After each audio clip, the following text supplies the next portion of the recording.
Hi mga ka-UVG, ako ulit. So, tingnan natin kung ano ang kaganapan ng Virgo versus all sign. Okay, sa mga hindi pa makaka-resonate, better lang next time po. Okay, so sa mga makaka-resonate, thank you po in advance.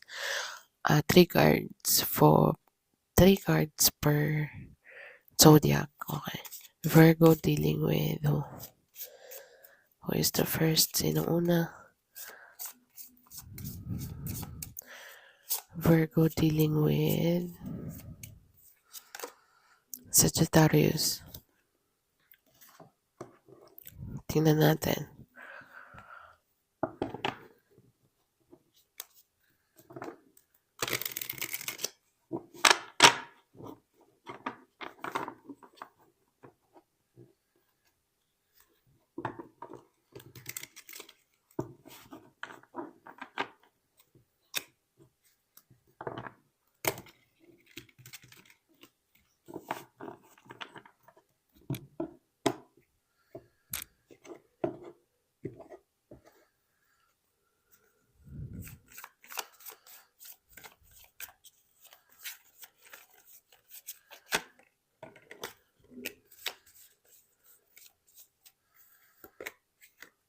Meron kang Emperor card, the 5 of Pentacles, and the 10 of Pentacles. So, Sagittarius, you are dealing with the Sagittarius Virgo versus Sagittarius energy. The Sagittarius person already committed in someone. Okay. Either way, okay. So, someone is feeling left behind. Okay. Sa mga hindi pa makaka-resonate, better luck next time po. Pero sa nakikita ko sa Sagittarius, Virgo dealing with the Sagittarius, this person, meron na siyang responsibility elsewhere. Okay, if this person Virgo, um, binibigyan ka ng cold shoulder, sometimes hot, sometimes cold, this person is dealing with a lot of responsibility. Or maybe, it can go either way. Ikaw ang pamilyado or ikaw ang meron ng someone and you leave the Sagittarius behind. Okay. For some reason. Okay. Because you are focusing more on your family that alam mong nakapag-create ka na ng foundation. But for those Virgos na feeling left behind, Sagittarius is already having responsibility of her or his own. Kaya malamig. Okay, so yun ang nakikita ko kay Sagittarius. Virgo dealing with Sag. Sana po ay nakatulong. So, tingnan natin kung ano ang susunod. Virgo versus Virgo dealing with who?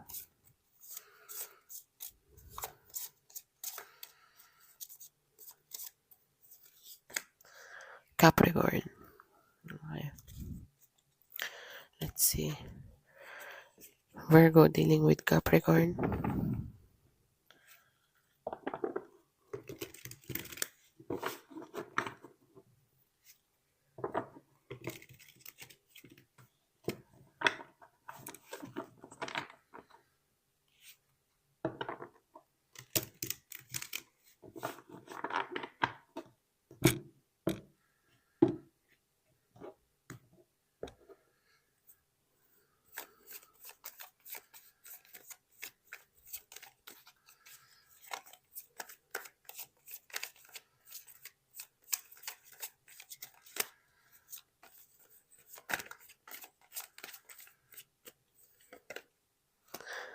Seven of Pentacles.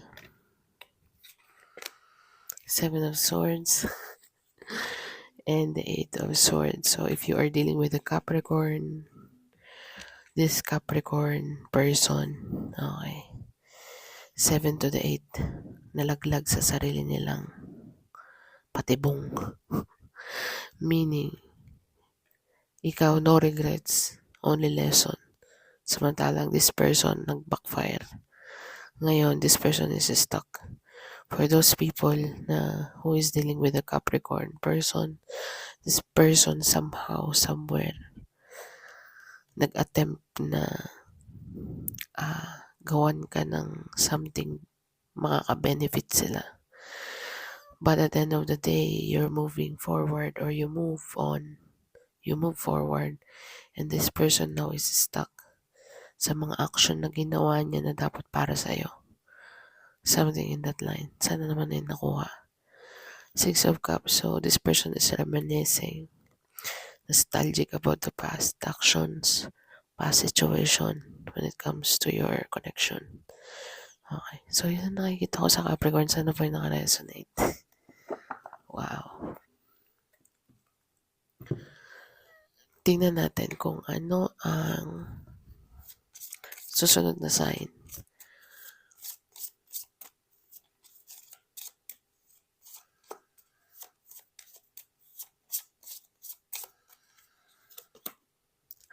Gemini. Virgo dealing with Gemini. Let's see.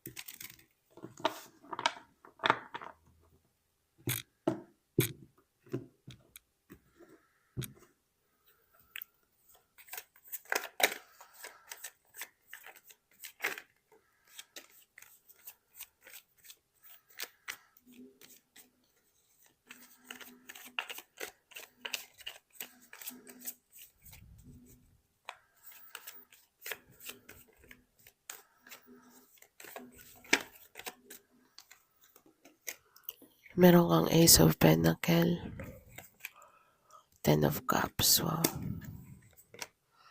and the High Priest.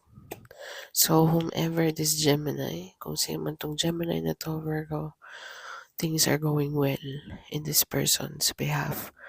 Meaning, this person, I think nararamdaman mo tong person na to, and yun ang intention ni Gemini, to let you know. Okay. To let you know, talagang sinasadya niyang magkaroon ng business, maybe business thing, or business partnership, or give you an opportunity to do something stable, long term. Okay. You make this person's emotionally and mentally stable. Hindi ko sinabing hindi sila stable pag wala ka. Meaning you make them more stabilized. Okay. I think you know it, that you have a big role. Malaki ang role mo sa Gemini person na to, or this Gemini person sees you as an opportunity. Okay. See you as an opportunity here, Virgo, to combine the idea, to have a partnership of a lifetime. This person sees you as like big fish. Okay. And your intuition, believe ang person na to sa'yo, sa intuition mo and sa mga ideas mo and things of that nature. The Hermit card, para bang ang dami mong knowledge sa mata ng Gemini na to. Okay. So yun lang na nakikita ko. Tingnan natin sino ang next na zodiac.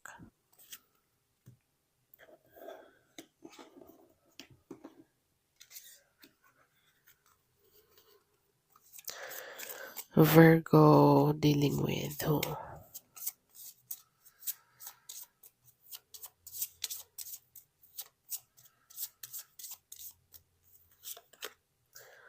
Virgo dealing with Taurus.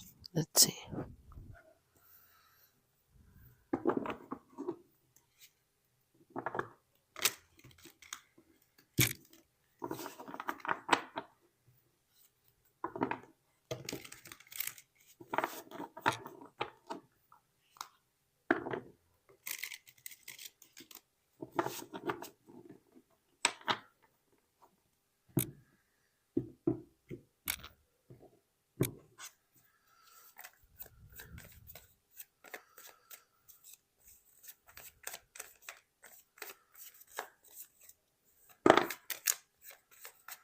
The Magician. Wow. And the Knight of Pentacles.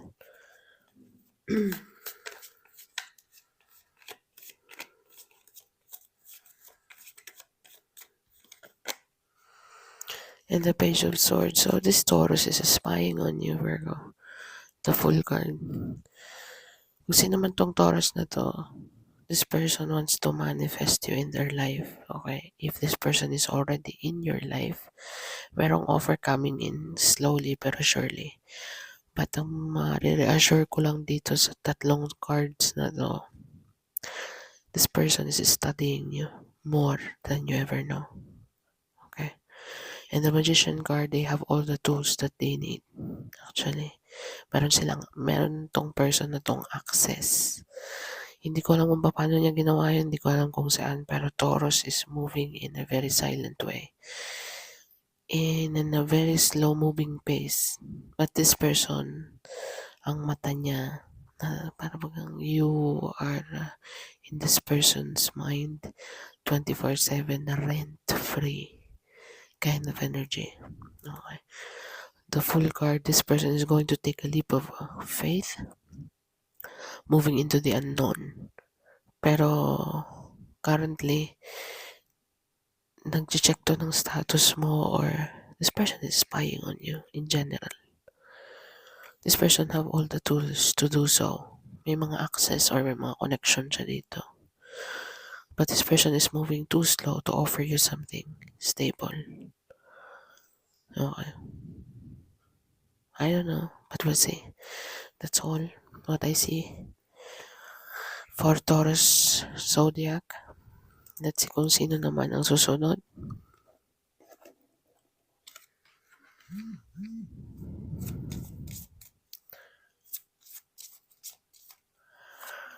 Virgo versus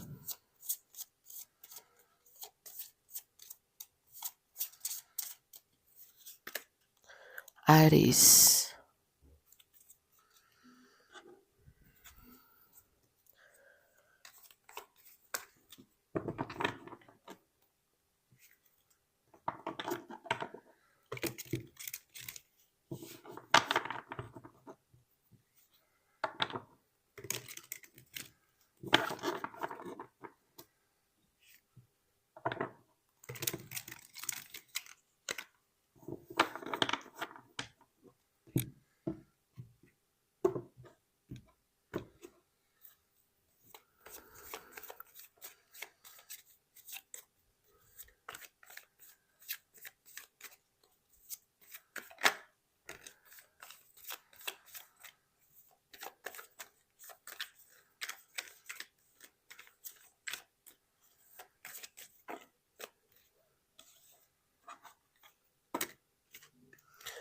Justice card in the reverse, the Five of Cups, and the Ace of Wands upright. So, kung sino man tong Aries na to, hindi mo to, parang nakikita ko taste of your own medicine. Okay. Nag-overthink si Aries dito because how come? How come, despite ng mga action ko sa kanya before, she still or he still thrive kind of energy. Still move forward. Meron kang mentality na life goes on. And this person, na-trap na siya. How come? Okay, so yun ang mentality ni Aries. I think Aries will come back around to offer you something. Page. This is only Page. But Page of Cups is an admirer. Ngayon, nakita niya na yung strength mo at anong capable mong gawin. Okay. Siguro akala ng Aries na to na-destroy ka niya totally. Pero hindi niya alam. You're a seed. You're magmumura sana ako eh. You're a seed for kings. Ngayon, gusto ka niya na? How come? After all, with the Five of Cups left behind, very regretful. Pero hindi ka niya nakitang regret ka sa mga nangyari. Nakikita ka niya as positive na positive ka pa rin. And this person is like, nakaupo sa madilim na corner at nag-overthink. Paano niya kaya nagawa yun? Let me come back. Okay, fine. Are you sure? Yun ang nakikita ko dito kay Aris. So, proceed tayo. Virgo versus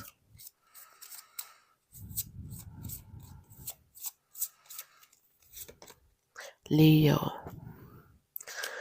Virgo versus Leo.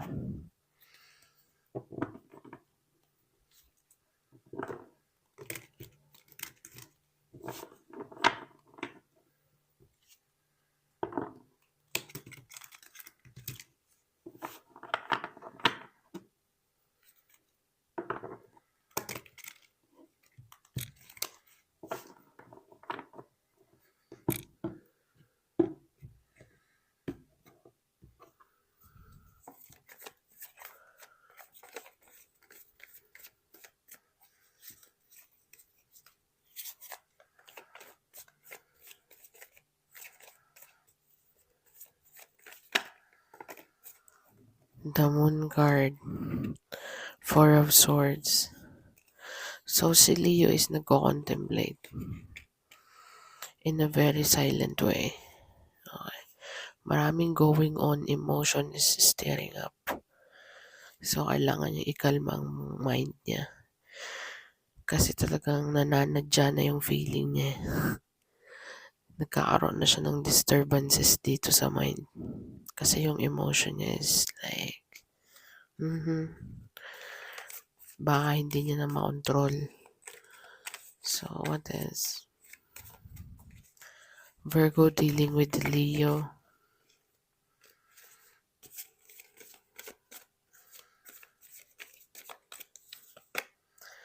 Seven of Wands. So, defensive energy in the boss energy. Okay. So, sa nakikita ko dito, Virgins, if you are dealing with a Leo person, sa environment mo or specific person para sa'yo, this person is pinoprotektahan lang nilang emotion. Kasi once, ang Leo kasi, energetically itself, like yung energy niya, akala mo ba, ang layo ng pinaka-strongest sa jungle? You know what I mean? Yung energy lang nila, tsaka mentality. Meaning, yung Leo na to, nadidisturb mo yung emotion niya, na emotion ng person na to. Ang defense mechanism niya is to pause. Okay. Kasi kung hindi siya mag-pause, there's gonna be a clash here. About what? I'm confused. Boss energy. Being a boss or let's just say kopal thing. I don't know. So, kailangan niya mag-step back and see the bigger picture at least before going to the battle. Pero yung emotion na to, it's like running high. Moon is all about emotion. Low but now. Queen of Cups. So, okay. And the Wheel. So, itong Leo na to, World card. Upright. So, itong Leo na to is napiperceive ka niya is nagkakaroon or nagkakaroon na siya ng feeling sa'yo. With the Wheel of Fortune, it's like each and every time. So, kailangan niya mag-step back kasi parang feeling niya ma-attach siya sa'yo ng sobra or magiging dependent siya sa'yo. Okay. For your carrying, loving empathy, you know what I mean? Para bagang kailangan niya mag-step back. Depensahan yung emotion niya dito. I-contemplate ang sitwasyon kasi you're too much. You're being too much, baka ma-attach ako. So, kailangan kong, you know what I mean? Baguhin ang mga dapat na baguhin, mga patterns ko na ako lang din ang may gawa kung bakit ako nai-inlove or bakit ako mai-inlove. Sabi ng Leo. Okay? Si Leo ang nagsabi nun. Okay? So, tingnan natin. Sa mga hindi mo makaka-resonate, better luck next time po. Okay? Libra. Let's go to Libra.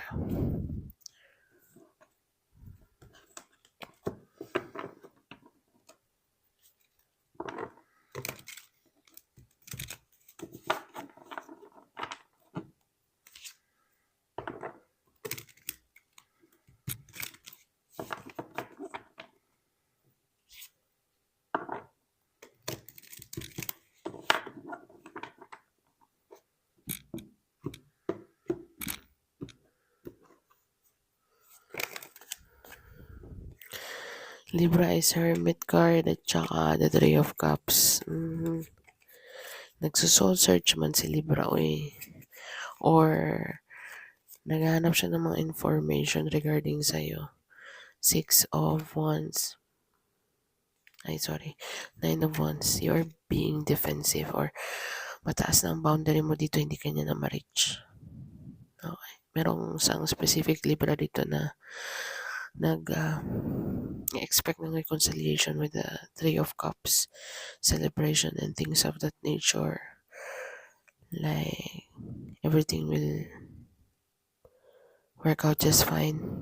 I just need to change my perspective. But I think Nine of Wands is you're a wounded warrior here with this Libra thing. And you being in a hermit mode, you're not gonna repeat the same mistake again. Or maybe this person finds out that you're fine, you are celebrating your victory here, and you're not allowing them to come in. That's the second scenario na pwede kong sabihin dito. Queen of Wands, you're just being a bitch, or maybe this person is being a bitch. Nung na-find out niya dito na you're doing good, you're celebrating yourself, your success, your goal, your dreams, and whatever you have right now without them. And, or maybe, itong Libra na to, na-perceive ka niya as very wise, happy person, but at the same time, taas ng boundary. You know yourself, something in that line. So yeah, let's see. What is the next sign?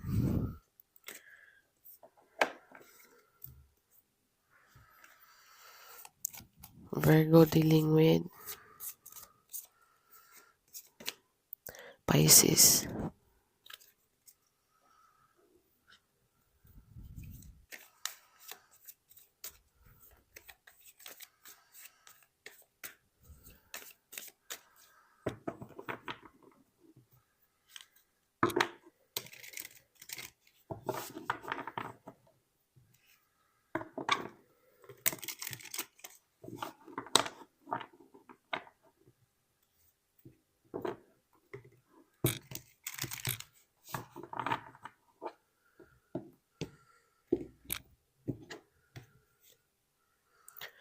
Two of Swords. Eight of Cups.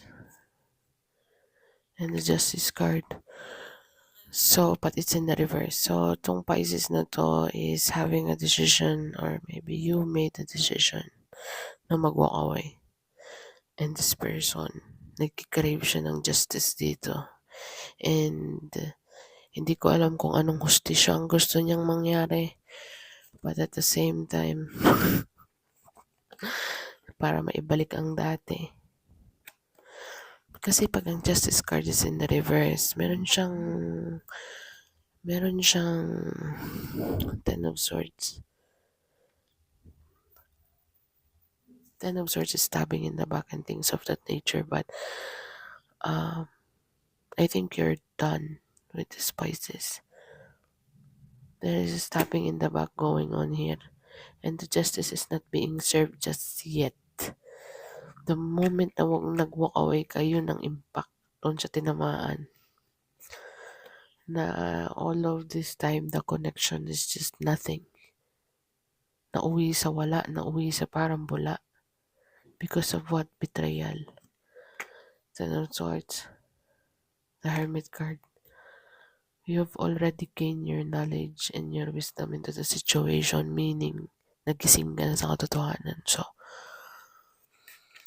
this Pisces is like waiting on your validation or waiting on your something, communication. Na-stop yung video ko. So, yun ang sinasabi ko. Itong Pisces na to. Okay. Communication naghihintay. Umaasa. Okay. Na you and this Pisces thing will back to normal. Friends man yan. Lovers man yan. Family. Virgo, dealing with a Virgo. Let's see, Virgins.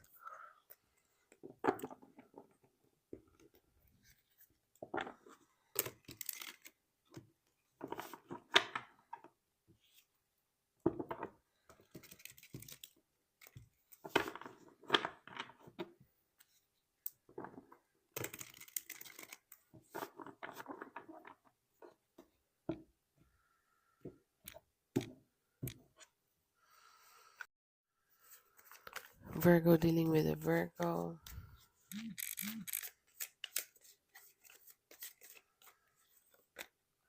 Emperor card. Nine of Cups. Wow. And the Magician. So, kung sino man tong Virgo na to, or meron siyang Virgo sa chart niya, nagko-contemplate to para makuha ka. Meaning, with the Emperor card, this Emperor card is a go-getter. Hindi siya tatigil kapag hindi niya nakuha kung anong gusto niya. Meaning, it takes time, planning. Emperor and Four of Swords. Planning. Very, very detailed planning. Because this person sees you as the Nine of Cups. So, they have all the tools. So, pay attention to the Virgo thing. Because kung sino man tong Virgo na to, motivated siyang mapasa kanya or like all to themselves kind of energy. Tong Virgo thing na to, kung sino man to para sa'yo, I think it's a boss energy or just lots of authority or baka some kind of authority figure. Hindi ko alam kung ang trabaho niya or isa sa mga masculine energy. Talagang masculine or feminine energy na very dominant alpha. Alpha female or alpha male. Go-getter. Sigma ang pinaka. So, Scorpio. Tingnan natin si Scorpio.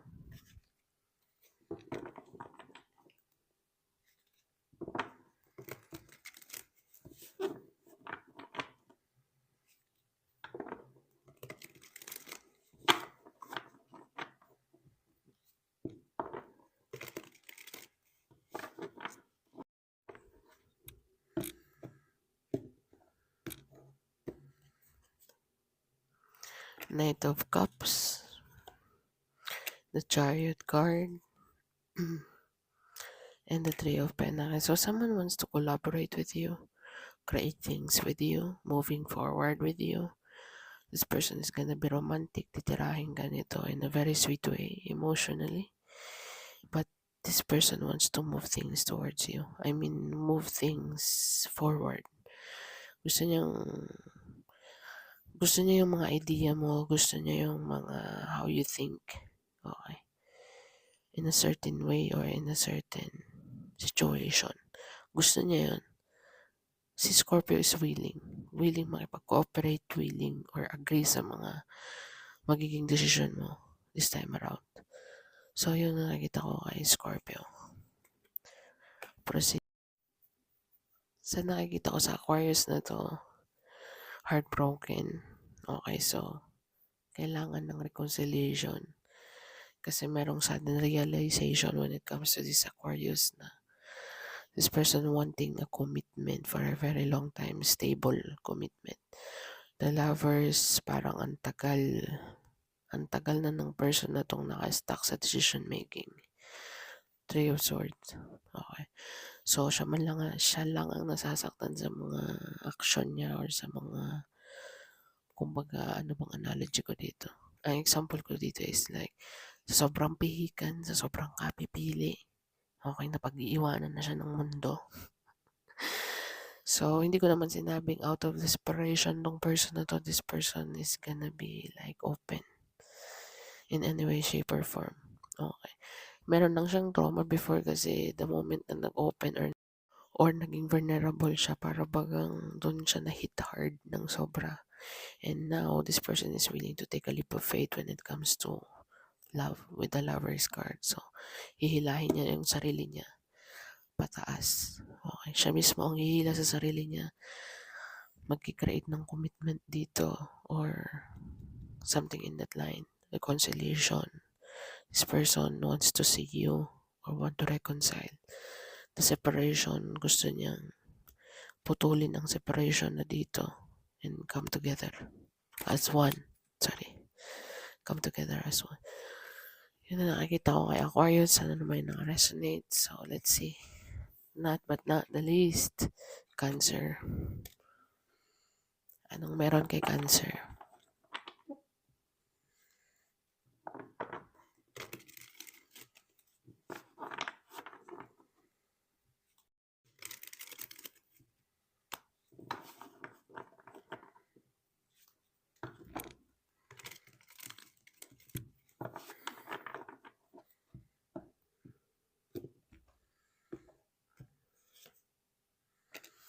The Emperor, the Two of Cups, and the Five of Cups. So, si Cancer ay nagto-throwback dito. Hindi nagto-throwback.